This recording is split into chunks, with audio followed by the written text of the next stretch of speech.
So I'm trying to do a game review, and it's been actually a good while since I've made a game review on this channel. I mean, the last one I made was in the middle of 2015, for shit's sake. You know, that's pretty funny, because that would have been around the time when I first started to hear about For Honor. And with that, it brings us to our current subject of review, the new hack and slash fighting game out on the market, For Honor. Now I must start by saying that I've played in both alpha and the beta of the game, and yes, I did in fact get hyped for this game before launch. So there may be that little part of it that influences my opinion.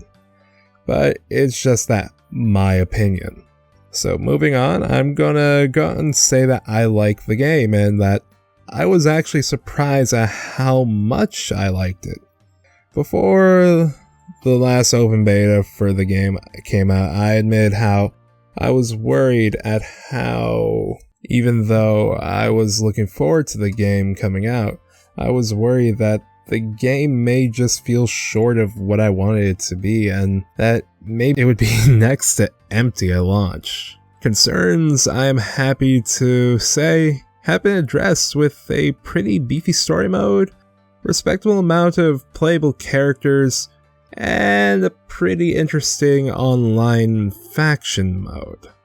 Now let's get down to the old nitty gritty, and get to the point. The game definitely has its things that I do not like, which I will address, don't worry about that.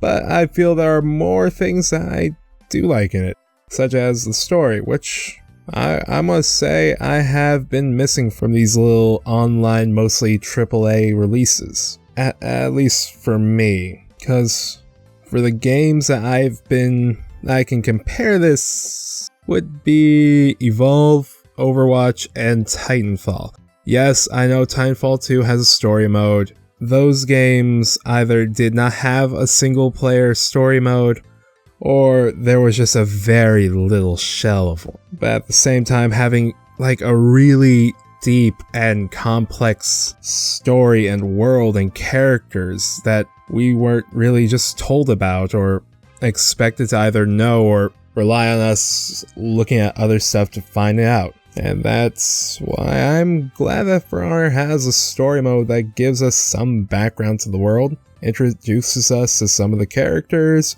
and classes, and also lets you unlock all the characters for the online mode if you play through it all, which gives it a point to play it other than for, achievements. And yes, the story is pretty effing short, and not too hard. Except for the final boss, Apollyon, is that she's cheap, and I kept glitching in the corner of the fight area, which is really the only place in the story that I had that problem.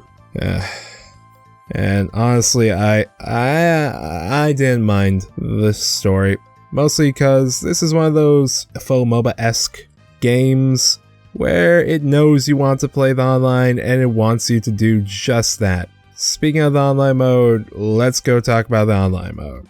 This is definitely where most of the game's resources went to and where you'll spend most of your time playing.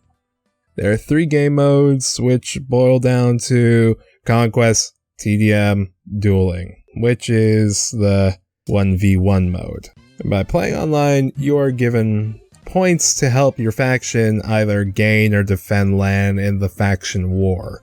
The factions are Knights, Vikings, and Samurai, which you have to join a faction before you even have a chance to play, but to the game's credit, choosing a faction does not limit you to only playing that faction's warriors. Now, that being said, there are only 12 warriors to play right now, which I both like and dislike at the same time, which is kind of strange. I like that each faction has some variety with how different each class plays from faction to faction. But with so little characters to choose from, you might just end up playing your favorite couple champs. And even there is a pretty big customization selection to play with. Most of the time, all your characters end up either looking the same unless you grind long enough to get enough in-game credit to get one of the super special awesome armors, or you just break down and buy enough credit to get it. Side note, the outfits don't really give you any better stats or change the gameplay that much at all. The stats for all the different armors are kinda just there, they don't really affect too much. But I guess still after all that, I like the fighting in the game, which my guess is the most important part of a game like this. The movement and controls are tight and responsive, except during the last fight with Apollyon. But it is not completely perfect. The stance changing is at times too sensitive to your movement and at times not sensitive enough. This may be just a sensitivity issue that I can fix with the settings, so I'm not going to hold it against it too much. Also, I want to mention the faction war, but do not want to get too into depth with it because that may take too long.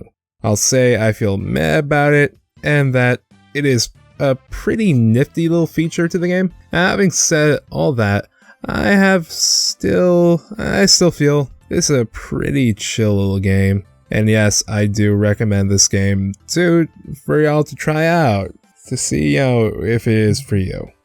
But I still rate it as a chilly chill game. Is that what I used to review things?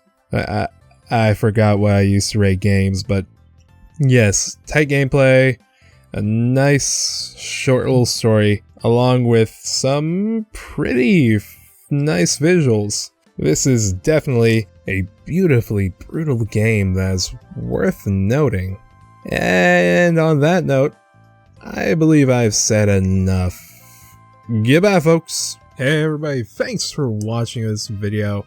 And if you liked it, be sure to hit that like button. Also, be sure to comment and subscribe. That really does help me out. And, maybe share with your friends. Alright. Anyway, check out some other videos. This is Airman reminding that you guys all rock, and signing off. Peace.